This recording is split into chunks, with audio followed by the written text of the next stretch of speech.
সম্মানিত সুধী, আসসালামু আলাইকুম। আজ আমি দেখাবো আমার ভুট্টার জমিটা এবং ভুট্টার জমিতে যেই আমি সিডর জাতীয় শসা রোপণ করছি নিচে দিয়ে মাটির মধ্যে। দেখুন দর্শক, যে এই শসা গাছে কিন্তু ফুল জালি চলে আসছে।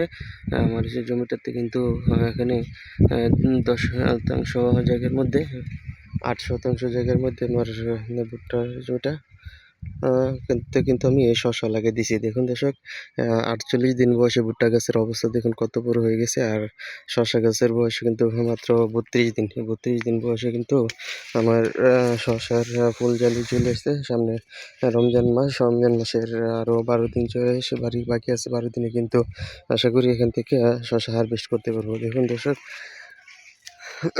একই সাথে কিন্তু ভুট্টা এবং শসা রোপণ করছি। ওই যে দেখুন ফুল জালি তে কিন্তু যদি একটা চালান একটা যুগ যদি পারতে পারি তাহলে কিন্তু এখান থেকে মোটামুটি ভালো একটা প্রফিট করতে পারবো। এটা একটা এক্সট্রা ফলন হিসাবে কিন্তু আমার চলে আসবে।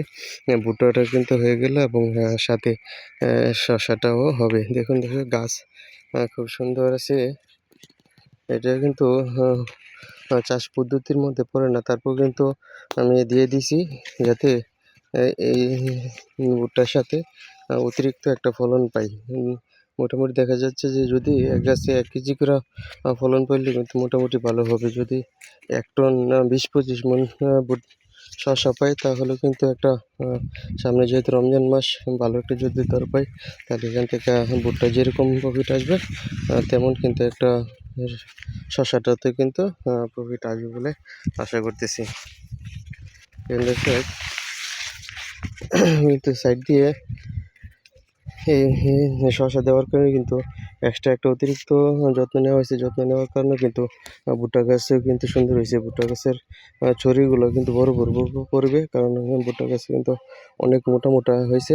কারণ এখানে অতিরিক্ত কিছু যত্ন দেওয়া হয়েছে, পানি দেওয়া হয়েছে এবং সার দেওয়া হয়েছে, কীটনাশক দেওয়া হয়েছে। হয়তো এখানে 2000 টাকা বেশি খরচ করা হয়েছে। এর ভিতরে কিন্তু আমার শসাটা হয়ে গেছে এবং ভুট্টার গাছও কিন্তু অনেক সুন্দর। দেখুন কালো কুচকুচে এত সুন্দর ভুট্টা গাছের অবস্থা কেউ না দেখলে, সরাসরি না দেখলে বিশ্বাস করতে পারবে না। দেখুন দর্শক, এখানে এই শসার জালি, এই যে শসার জালি, এই যে শসার জালি কেটে কেটে কিন্তু শসা আছে। ওই যে দেখুন, 1টা 2টা 3টা 4টা 5টা 6টা এরকমভাবে কিন্তু প্রতিটা কেটে কেটে কিন্তু শসা আছে। একটু বাড়তি যত্ন নিলে, একটু পরিশ্রম করলে কিন্তু একই সাথে 2টা ফসল করা যায়। হয়তো ভুট্টাটা কিন্তু ভুট্টাটার পাশাপাশি কিন্তু আমি যেহেতু শসা দিয়েছি, শসাটা কিন্তু মোটামুটি পাবো। এটা একটু বেশি ফলন, এভাবে কিন্তু চাষ করা যায়, ভালোই হবে মনে হচ্ছে। দেখুন প্রত্যেক কেটে কেটে কিন্তু আমার